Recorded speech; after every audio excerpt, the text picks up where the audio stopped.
Hello friends, MS coder में आपका स्वागत है। आज की इस वीडियो में हम एक प्रोग्राम को सोल्व करेंगे, यानी कि एक प्रॉब्लम को सोल्व करेंगे। तो प्रॉब्लम क्या है? Solve the flowing linear programming. तो हमें इस तरह का एक क्वेश्चन दिया हुआ होता है, इसको हमें सोल्व करना है और ये एग्ज़ाम के अंदर बहुत ज़्यादा पूछा जाता है और स्टूडेंट को इसमें बहुत ज़्यादा कन्फ्यूज़न होता है। तो देखिए, इसमें दो पार्ट्स होते हैं। एक होता है यहाँ पर ऑब्जेक्टिव फंक्शन, इसको बोलते हैं हम ऑब्जेक्टिव फंक्शन, और ये होता है कॉन्स्टेंट फंक्शन। अब हमें करना क्या है कि कांस्टेंट को यूज़ करके हमें ऑब्जेक्टिव फंक्शन की वैल्यू को फाइंड आउट करना है। अब ये दो तरीके से पूछा जाता है, एक तो यहाँ पर मैक्सिमम दिया हुआ होता है और एक मिनिमम दिया हुआ होता है। तो आज की इस वीडियो में हम मैक्सिमम को लेकर इस प्रोग्राम को सोल्व करेंगे, इस प्रॉब्लम को सोल्व करेंगे, और नेक्स्ट वीडियो में हम देखेंगे कि मिनिमम को लेकर हम किस तरह से सोल्व करेंगे। तो हम इसको स्टेप बाय स्टेप समझेंगे और बहुत ही इजी मेथड के साथ हम इसको सोल्व करेंगे। तो इस वीडियो में लास्ट तक ज़रूर बने रहिएगा और इस चैनल को ज़रूर सब्सक्राइब कर लीजिएगा। तो देखिए, सबसे पहले जो हमारा मोटिव होगा, सबसे पहले जो हम काम करेंगे, स्टेप फर्स्ट होगा, जो हमें यहाँ पर कांस्टेंट दिया हुआ होता है उसको हम इक्वलिटीज़ के फॉर्म में लिख लेते हैं। मतलब यहाँ पर हम लिख लेते हैं राइट द गिवन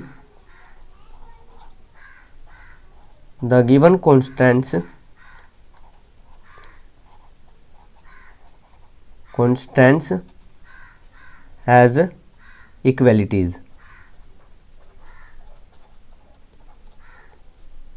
इक्वलिटीज़ के फॉर्म में हम इसको लिख लेंगे। तो यहाँ पर देखिए, हमें दो इक्वेशन दिए हुए होंगे, यहाँ पर तीन भी हो सकते हैं, उसको भी हम सोल्व करेंगे आने वाली वीडियोज़ में। आज हम केवल दो इक्वेशन को ही लेकर इसको फोकस करेंगे। तो यहाँ पर हमें क्या दिया हुआ है, x1 प्लस x2 और लेस देन और इक्वल टू, यहाँ पर सॉरी इक्वल नहीं लेंगे, यहाँ पर हम लेस देन और इक्वल नहीं लेंगे, बल्कि हम यहाँ पर डायरेक्ट इक्वल लेंगे। यहाँ पर हमने क्या लिखा है, इक्वलिटीज़ के फॉर्म में। तो यहाँ पर हम इस तरह का बराबर का साइन लगाएंगे और यहाँ पर 1 ले लेंगे और इसको हम एक नाम दे देंगे, कोई भी हम, जैसे यहाँ पर दे देंगे इक्वेशन नंबर 1, या कुछ भी हम A B C कुछ भी दे सकते हैं। इसी तरह से हम यहाँ पर लेंगे 3x1, यहाँ पर हम ले लेंगे 3x1 प्लस x2 और बराबर 4, और इसको भी हम यहाँ पर एक नाम दे देंगे, 2 दे देते हैं हम यहाँ पर। तो यहाँ पर हमने इसको इक्वलिटीज़ के फॉर्म में लिख लिया है। अब हमें करना क्या है, यहाँ पर जो दो इक्वेशन हमने बनाई है इसके हमें पॉइंट निकालने हैं, यानी कि कोऑर्डिनेट निकालने हैं। तो देखिए, यहाँ पर कोऑर्डिनेट निकालने के दो तरीके होंगे। एक तो होता है शॉर्ट ट्रिक, और इसको हम मैनुअली भी निकाल सकते हैं। तो पहले मैं आपको शॉर्ट ट्रिक बता देता हूँ कि देखिए आपको किस तरह से निकालना है। तो यहाँ पर जो पहली इक्वेशन है, इसके सामने आपको इस तरह से एक बॉक्स बना लेना है, इस तरह से आपको एक बॉक्स बना लेना है, और यहाँ पर ले लेना है आपको x1 और यहाँ पर ले लेना है आपको x2, और इस तरह से इसको डिवाइड कर दीजिएगा। अब देखिए, आपको करना क्या है कि यहाँ पर जो लास्ट वाला ये है, यहाँ पर 0 ले लीजिएगा और यहाँ पर भी 0 ले लीजिएगा। अब ये जो पहली इक्वेशन है, इस पहली इक्वेशन को फोकस कीजिए। तो पहली इक्वेशन में जब हम 0 रखेंगे x2 की जगह, यानी कि x2 की जगह अगर हम यहाँ पर 0 रखते हैं, यहाँ पर अगर हम 0 रखते हैं तो बचता क्या है, हमारे पास x1 बचता है। तो यहाँ पर x1 की वैल्यू यहाँ से क्या आ जाएगी, x1 की वैल्यू यहाँ से आ जाएगी 1, तो यहाँ पर आ जाएगा 1। अब इसी इक्वेशन में हम क्या करेंगे, अब x1 की जगह हम क्या रखेंगे, 0 रखेंगे। तो जब हम x1 की जगह 0 रखेंगे तो यहाँ पर सपोज कीजिए कि 0 नहीं है, तो x2 की वैल्यू क्या मिलेगी हमको, यहाँ पर मिल जाएगी, x2 की वैल्यू मिल जाएगी हमको 1। तो यहाँ पर x1 और x2 की वैल्यू अगर हम निकालेंगे तो क्या आ जाएगी, यहाँ पर देखिए हमें दो कोऑर्डिनेट मिले हैं 1, 0 और एक मिल जाएगा हमको 0, 1। ये पहली इक्वेशन की वैल्यू हमको मिल गई है। इसी तरह से अगर हम इसकी पॉइंट निकालेंगे, यानी कि कोऑर्डिनेट निकालेंगे, तो इसी के लिए भी हमें यही फॉर्मूला अप्लाई करना है। आप इसको रफ कार्य में करोगे जब आपको एग्जाम में क्वेश्चन पूछा जाएगा। यहाँ पर आपको x1 लेना है और x2 ले लेना है, और इस तरह से आप इसको डिवाइड कर दीजिएगा, और यहाँ पर 0 और यहाँ पर 0 ले लीजिएगा। अब देखिए, यहाँ पर दूसरी इक्वेशन को आप फोकस कीजिए।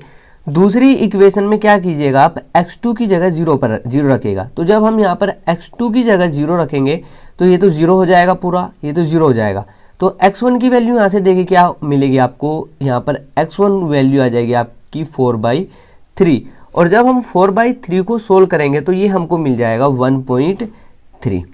और जब हम इसी इक्वेशन में x1 की जगह x1 की जगह 0 रखेंगे तो ये तो पूरा 0 हो जाएगा। सपोज कीजिए कि यहाँ पर 0 नहीं है, तो x2 की वैल्यू यहाँ से क्या मिल जाएगी, आपको 4 मिल जाएगी।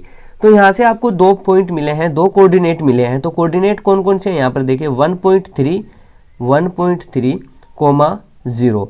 इसी तरह से 0,4। तो यहाँ पर हमको 2 कोऑर्डिनेट मिल गए हैं। ये है शॉर्ट ट्रिक निकालने का। अगर आप शॉर्ट ट्रिक यूज़ नहीं करना चाहते तो मैं आपको इसका दूसरा प्रोसेस भी बता देता हूँ। देखिए आपको करना क्या है, सबसे पहले यहाँ पर पुट करना है और उससे पहले आप यहाँ पर क्या कीजिएगा, पहली इक्वेशन को यहाँ पर राइट कर लीजिएगा फ्रॉम इक्वेशन फर्स्ट। जो भी आपने यहाँ पर नेम दिया हुआ होगा, यहाँ पर जो भी नाम दिया होगा, हमने यहाँ पर 1 दिया है तो यहाँ पर 1 ले लीजिएगा और इस इक्वेशन को आप यहाँ पर लिख लीजिएगा, प्रॉपर तरीके से आप इसको लिख लीजिएगा और यहाँ पर 1 है। अब देखिए करना क्या है आपको, देखिए यहाँ पर हम करेंगे पुट। सबसे पहले हम पुट क्या करेंगे, x1 = 0, यानी कि अगर हम इस इक्वेशन में x1 की जगह 0 रखते हैं तो हमें ये तो 0 हो जाएगा पूरा। तो यहाँ से x2 की वैल्यू हमको क्या मिल जाएगी, 1 मिल जाएगी। और x1 की वैल्यू 0 है तो यहाँ से हमें जो कोऑर्डिनेट मिले वो क्या मिले, 0, x1 की वैल्यू 0 और x2 की वैल्यू मिली है हमें 1। तो देखिए आपको वही वैल्यू मिल गई है जो यहाँ पर आपको पहली वैल्यू मिली थी। अगर आप इसी इक्वेशन में पुट करते हो, x2 की वैल्यू 0 पुट करते हो, तो यहाँ पर देखिए जब आप x2 की जगह पर 0 रखोगे तो ये तो 0 हो जाएगा, बचेगा क्या, यहाँ पर x1 बचेगा और यहाँ पर 1। तो यहाँ पर देखिए x1 की वैल्यू कितनी है, 1 है और x2 की वैल्यू यहाँ पर कितनी है, 0 है। तो देखिए आपको वही पॉइंट मिल गए हैं। यहाँ पर पहला पॉइंट आपको क्या मिला है, यहाँ पर 0,1। तो यहाँ पर देखिए 0,1, यहाँ पर थोड़ा क्रम का मिस्टेक हो गया है तो आप इसको 0,1 को पहले लिख लीजिएगा, कोई फ़र्क नहीं पड़ता इससे।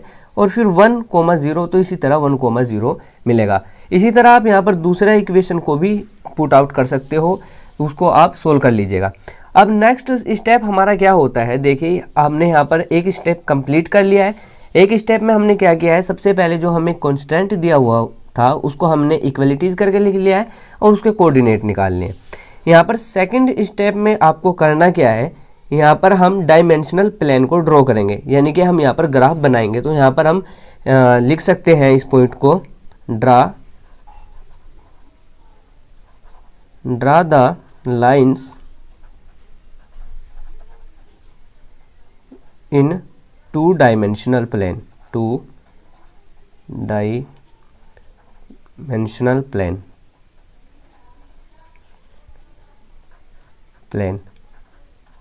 देखिए हम इसको किस तरह से ड्रॉ करेंगे। तो यहाँ पर हमारे पास 2 पॉइंट है, एक x1 है और एक x2 है। तो यहाँ पर हम इस तरह से 2 प्लेन बनाएंगे, यानी कि 2 लाइन ड्रॉ कर देंगे। अब यहाँ पर देखिए ये हमारा हो जाएगा, इधर x1 हो जाएगा और यहाँ पर ये हो जाएगा आपका x2। अब यहाँ पर आप पॉइंट डाल दीजिए, ये हो जाएगा 1, ये हो जाएगा यहाँ पर 2 और इसी तरह ये यहाँ पर 3 हो जाएगा, ये यहाँ पर 4 हो जाएगा। यहाँ पर हम 1 ले लेंगे, इधर भी यहाँ पर ये 2 हो जाएगा, ये 3 और ये 4। अब देखिए आपको करना क्या है, सबसे पहले इक्वेशन जो यहाँ पर हमने पहला इक्वेशन लिया था इसके पॉइंट को देखिए। तो यहाँ पर इसके पॉइंट क्या है, 1 और 0। तो यहाँ पर मैं इनके सभी पॉइंट लिख देता हूँ। तो एक पॉइंट है हमारे 1, 0 और 0, 1। ये इक्वेशन किस इक्वेशन की है, ये इस वाली इक्वेशन की है। तो पहले हम इसको ड्रॉ करेंगे। तो देखिए इसको ड्रॉ कैसे करेंगे, यहाँ पर ये जो 1 है ये x1 की वैल्यू है और यहाँ पर ये जो y है ये y1 की वैल्यू, 0 जो है ये y1 की वैल्यू है। तो यहाँ पर देखिए 1, 0, तो यहाँ पर 1 तो यहाँ पर होगी और 0 यहाँ पर होगा। अब सेकंड देखिए कहाँ पर आएगा, क्योंकि जो x एक्सिस है वहाँ पर y क्या होता है, 0 होता है। तो एक पॉइंट हमको यहाँ मिल जाएगा। सेकंड पॉइंट क्या कहता है, यहाँ पर ये x2 है और ये y2 है। तो देखिए यहाँ पर 0 है तो x2 कहाँ पर 0 होता है, y एक्सिस पर, और यहाँ पर ये क्या है y2 यानी कि 1। तो यहाँ पर ये 1 यहाँ पर मिल गया। तो हम यहाँ पर इस तरह से लिख देंगे 1, 0 और यहाँ पर हम लिख देंगे 0,1 और सिंपली हम क्या करेंगे, इन दोनों को आपस में मिला देंगे, यानी कि यहाँ पर इस तरह से हम इसको ड्रॉ कर देंगे। आप स्केल का यूज़ करके इसको ड्रॉ कर लीजिएगा। तो यहाँ पर हम इस तरह से हम इसको ड्रॉ कर देंगे यहाँ पर, और ये हमारी पहली लाइन। और ये पॉइंट किस लाइन की थी, आप एक बार इस पॉइंट को भी देखिए, 1 ये जो पॉइंट थी ये इस लाइन की थी। तो यहाँ पर आप इस इक्वेशन को भी लिख दीजिएगा। इक्वेशन हमारी क्या थी, x1 + x2 और लेस देन और इक्वल टू 1। एक बात हमेशा याद रखिएगा कि यहाँ पर जो आप इक्वेशन ड्रॉ करोगे, इक्वेशन लोगे, यहाँ पर इस इक्वेशन को लोगे, ना कि आप इक्वलिटीज़ वाली इक्वेशन लोगे। अब इसी तरह से हमारे पास दूसरी पॉइंट यहाँ पर ये है, तो इसको हम यहाँ पर ले लेते हैं 1.30 सॉरी यहाँ पर है 1.3,0 इस तरह से, और ये फिर है 0,4। अब हम इसको ड्रॉ करते हैं। तो यहाँ पर देखिए पहला पॉइंट क्या है, 1.3 और 0। तो 1.3 कहाँ पर होगा, सपोज कीजिए कि ये 1.3 यहाँ पर है। आप स्केल का जब यूज़ करोगे तब ये बहुत प्रॉपर हो जाएगा, अभी आप केवल इसको समझिए। तो 1.30 इस पर आएगा, यहाँ पर आएगा 1.30, यहाँ पर हम इस तरह से कर देते हैं 1.3 और 0। नेक्स्ट कहाँ पर है 0,4, तो 0,4 यहाँ पर आएगा, और यहाँ पर ले लेंगे हम 0,4। अब हमें क्या करना है, इसको आपस में ड्रॉ कर देना है। तो हम इसको ड्रॉ करने की कोशिश करते हैं। तो यहाँ पर देखिए एक पॉइंट यहाँ पर है और एक पॉइंट यहाँ पर है। अब हम इसको इस तरह से यहाँ पर ड्रॉ कर देते हैं यहाँ पर। आई होप कि यहाँ तक आपको समझ में आ गया होगा। और ये जो लाइन है, ये किस लाइन की, ये जो लाइन हमने ड्रॉ की है ये किस इक्वेशन की है, ये वाली इस पॉइंट की है, और ये पॉइंट इस इक्वेशन से निकली है। तो इस इक्वेशन को भी हम यहाँ पर लिख देते हैं, ये वाली लाइन। तो यहाँ पर लिख लेंगे हम 3x1 + x2 और is equal to less than और इक्वल टू 4। तो आई होप कि यहाँ तक आपको समझ में आ गया होगा। अब हमें क्या करना है, यहाँ पर फिजिबल रीजन को फाइंड आउट करना है। तो फिजिबल रीजन क्या होता है, जो दोनों में कॉमन होता है। मतलब देखिए अब हमें यहाँ पर पहली लाइन देखनी है। पहली लाइन ये जो यहाँ पर ये वाली लाइन है, ये किस इक्वेशन की है, इस इक्वेशन की। तो ये इक्वेशन क्या कह रहा है, लेस देन और इक्वल टू। लेस देन का मतलब क्या है कि इस लाइन के नीचे की तरफ होगी, यानी कि इस लाइन के नीचे की तरफ हम इस तरह से इसको ड्रॉ कर देंगे। ठीक है, यहाँ तक हमने इसको ड्रॉ कर दिया। अब इस लाइन में देखिए ये लाइन किस इक्वेशन की है, इस इक्वेशन की है। तो ये इक्वेशन क्या कह रहा है, यानी कि लेस देन। लेस देन का मतलब होता है इस लाइन से नीचे की तरफ। तो हम इसी तरह से इसको भी यहाँ पर इस लाइन से यहाँ पर नीचे की तरफ लेते जाएंगे। ठीक है, अब यहाँ पर देखिए ये दोनों लाइन यहाँ पर इंटरसेक्ट हो रहा है, यानी कि आपस में मिल रहा है। तो ये जो लाइन आपको दिखाई दे रही है, ये लाइन, यानी कि ये लाइन जो दिखाई दे रही है, इसका जो रीजन है, यानी कि यहाँ पर ये जो है ये कॉमन है। अब आप कहोगे कि हमने इसको भी ड्रॉ किया है तो ये कॉमन क्यों नहीं है। ये कॉमन इसलिए नहीं है क्योंकि ये जो रीजन है इस लाइन से अंदर की तरफ तो है, यानी कि इस लाइन से अंदर की तरफ है, लेकिन इस लाइन से ऊपर की तरफ है। तो इसलिए यहाँ पर ये क्या होगा, ये यहाँ पर कॉमन नहीं होगा। लेकिन ये जो रीजन है यहाँ पर, ये इस लाइन के भी अंदर की तरफ है और इस लाइन के भी अंदर की तरफ है। तो हम यहाँ पर पॉइंट ले लेंगे। तो यहाँ पर हमारा पॉइंट आ जाएगा, ये आ जाएगा आपका, इसको ले लेंगे हम A, और ये हो जाएगा 0 0, और एक पॉइंट यहाँ पर आ जाएगा। यहाँ पर मैं आपको दिखा देता हूँ, A यहाँ पर हम ये देखिए ये पॉइंट यहाँ पर है, तो इसको भी हम नाम दे देंगे, कोई B दे देंगे।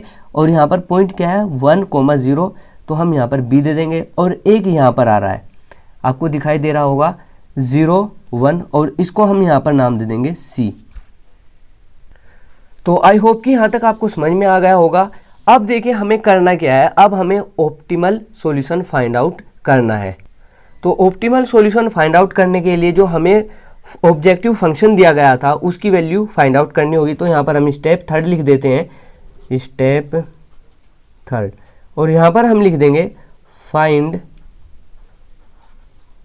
The value of objective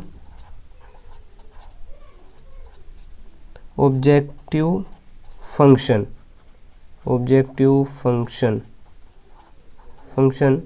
8 points. और जो हमने पॉइंट्स लिए थे उनको हम यहाँ पर लिख देंगे। तो हमारे पॉइंट्स क्या थे वो मैं आपको एक बार दिखा देता हूँ। तो यहाँ पर देखिए हमारे पास 3 पॉइंट्स थे A, B और C, और इनको अब हम लेकर यहाँ पर ड्रॉ कर लेते हैं। तो यहाँ पर हम पहले पॉइंट्स ले लेते हैं, पॉइंट्स, और यहाँ पर हमारे पास पॉइंट्स, इसको हम इस तरह से यहाँ पर ले लेंगे। तो यहाँ पर पॉइंट्स थे हमारे A था और A की वैल्यू थी 0,0, इसी तरह से B था और एक C था, और इनकी वैल्यू भी हम देख लेते हैं। तो मैं आपको इनकी वैल्यू दिखा देता हूँ। B की वैल्यू थी 1,0 और C की वैल्यू थी 0,1।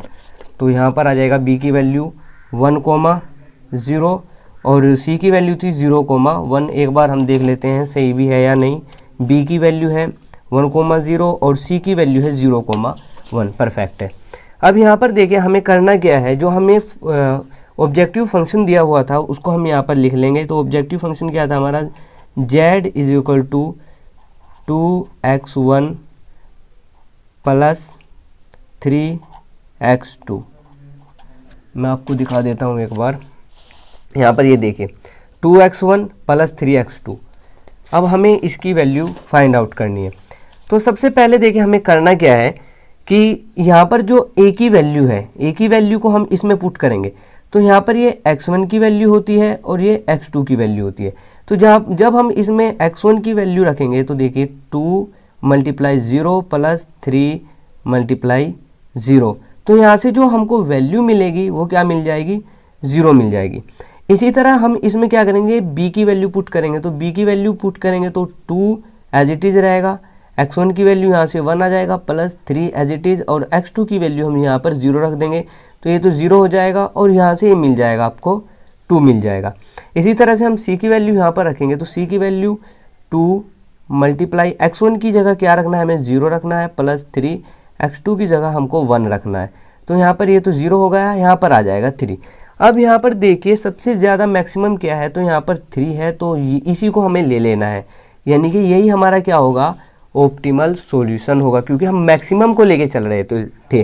तो हम यहाँ पर लिख देंगे z मैक्सिमम 8 पॉइंट, किस पॉइंट पर है, पॉइंट है हमारा C और ये है 0,1।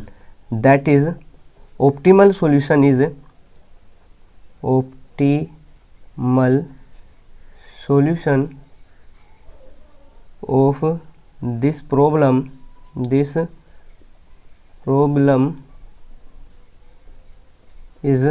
x1 की वैल्यू यहाँ पर क्या है, 0 है, एंड कोमा लगाकर हम x2 की वैल्यू ले लेंगे। तो x2 की वैल्यू कितनी है, 1 है, ठीक है।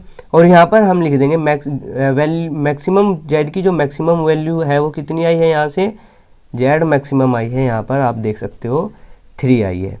तो आई होप कि आपको समझ में आ गया होगा। हमने बहुत ही इजी मेथड से और स्टेप बाय स्टेप इसको सोल्व करने की कोशिश की है। अगर फिर भी इस प्रोग्राम से रिलेटेड, इस प्रॉब्लम से रिलेटेड आपके माइंड में कोई डाउट हो तो प्लीज़ कमेंट सेक्शन में ज़रूर कमेंट कीजिएगा। और नेक्स्ट वीडियो में हम इसको सोल्व करेंगे किस तरह से हम मिनिमम, अगर हमें इक्वेशन के अंदर यहाँ पर मिनिमम दिया हुआ हो तो हम किस तरह से उसको सोल्व करेंगे। तो आज की इस वीडियो में सिर्फ इतना ही, और इस चैनल को ज़रूर सब्सक्राइब कर दीजिएगा। Thanks for watching.